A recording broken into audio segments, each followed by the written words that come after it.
साधना भारती, आपसे शुरू कर रहा हूं। साधना, पहले हाइड्रोजन बम के बारे में बताइए। आप तो उत्तर प्रदेश से आती हैं साधना?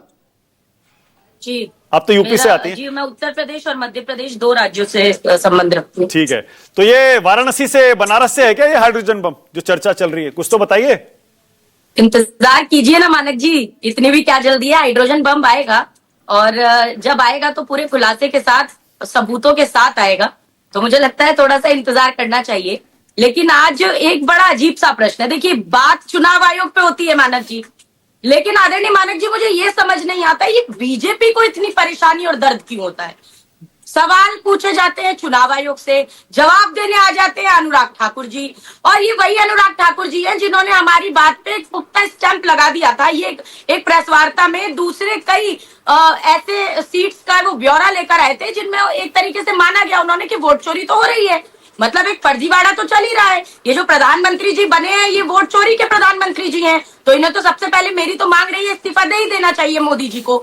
लेकिन अब प्रश्न ये आता है कि उन अनुराग ठाकुर जी से कोई हलफनामा चुनाव आयोग के द्वारा नहीं मांगा गया, जबकि उन्होंने भी प्रेस वार्ता की, उन्होंने भी वही तथ्य रखे जिस तरह राहुल गांधी जी ने एक सीट को लेकर रखे थे। राहुल गांधी जी पर प्रश्न उठा दिए गए, देश से माफी मांगिए, नहीं तो हलफनामा पेश कीजिए। अनुराग ठाकुर जी से ऐसा क्यों नहीं कहा गया? और दूसरी बात यह कि क्या ये चुनाव आयोग और बीजेपी का कोई साफ तौर पर संबंध नहीं दिखाई देता इससे? क्योंकि अभी भी देखिए, जब राहुल गांधी जी ने प्रेस वार्ता की, कुछ ही देर बाद आ गए अनुराग ठाकुर जी फिर प्रेस वार्ता करने। अरे भाई, आपसे सवाल नहीं पूछा जा रहा है, विपक्ष के मुख्य नेता सवाल पूछ रहे हैं चुनाव आयोग से। अब आप कह रहे हैं कि ये बातें हमने कह दी, हम कह रहे हैं एक और सीट हम अलंद का लेकर आए। अब आप ये बताइए कि जिस तरीके से आंकड़ा हमने पेश किया, सबूतों के साथ पेश किया, अभी ये कह रहे हैं 27% ऐसे वोटर्स इन्होंने दिखाए जो 20 वर्ष की आयु से कम है। कुछ वोटर्स की एक लिस्ट जारी की जो आंकड़ा दिया चुनाव आयोग के द्वारा बिहार के अंदर। 100 वर्ष की ऐसे लोग हैं, 80 साल के लोग हैं जो पहली बार वोटर लिस्ट में जिनका नाम है। एक मिनट साधना, एक सेकंड, पहले इसी मुद्दे पर रहते हैं। आपने कहा कि जब चुनाव आयोग पर हमला करते हैं तो बीजेपी जवाब देने क्यों आती है? अरे भाई, चुनाव आयोग पर हमला करके आप निशाना बीजेपी पर ही लगा रहे हैं, तो बीजेपी जवाब देगी क्यों नहीं देगी? आप यही तो कह रहे हैं ना, वोट चोरी सरकार ने की, वोट चोरी बीजेपी ने की, तो बीजेपी इसलिए जवाब देती है। ये कहना मुझे समझ में नहीं आता, सीरियसली मुझे इसलिए नहीं समझ आता। अगर आप सिर्फ चुनाव आयोग पर आरोप लगा रहे होते तब ठीक है, तब समझ में आता। आपने कहा बीजेपी वोट चोरी कर रही है, तो बीजेपी जवाब देगी।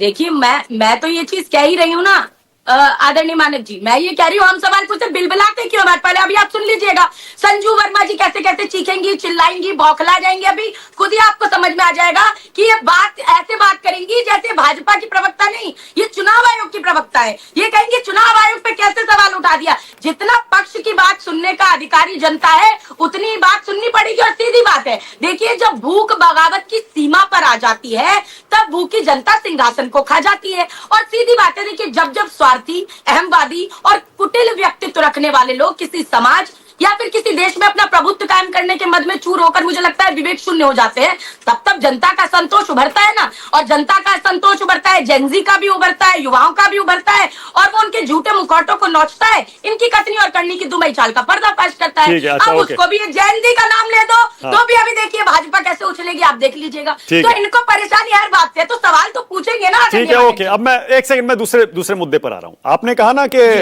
ये जवाब नहीं दे रहे, राहुल ने आज भी कहा जानकारी नहीं दे रहे। अब ये इलेक्शन कमीशन का बाकायदा पूरा प्रेस नोट है, मुझे पता है आपने इसको पढ़ लिया होगा। इसमें डिटेल में लिखा है जो जो जानकारी आपने मांगी है उससे ज्यादा जानकारी वो कह रहे हैं हमने दे दी है। मैं फिर से बताऊं, मैंने अभी बताया भी था। वो कह रहे हैं कि हमने the shared information included objector details such as form reference number, name of the objector, EPIC number, mobile number used for login, mobile number provided for processing, software application medium, IP address, applicant place, form for processing, form submission date and time and user creation date. सब कुछ तो दे दिया बोले, उसके बाद भी मांग रहे हैं। जब प्रेस वार्ता करी जाती है, जब प्रश्न आते हैं, उसके बाद कहा जाता है दे दिया।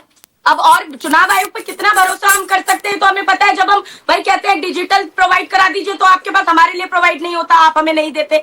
हम एक सीट का ब्यौरा जब लाते हैं महादेवपुरा का, तो हम दे पाते हैं आपको 6 महीने में। और अनुराग ठाकुर जी 1-2 दिन बाद ही प्रेस वार्ता करते हैं और इतनी सारी सीटों का आंकड़ा आ जाता है। कहां से आ गए उनके पास आंकड़े?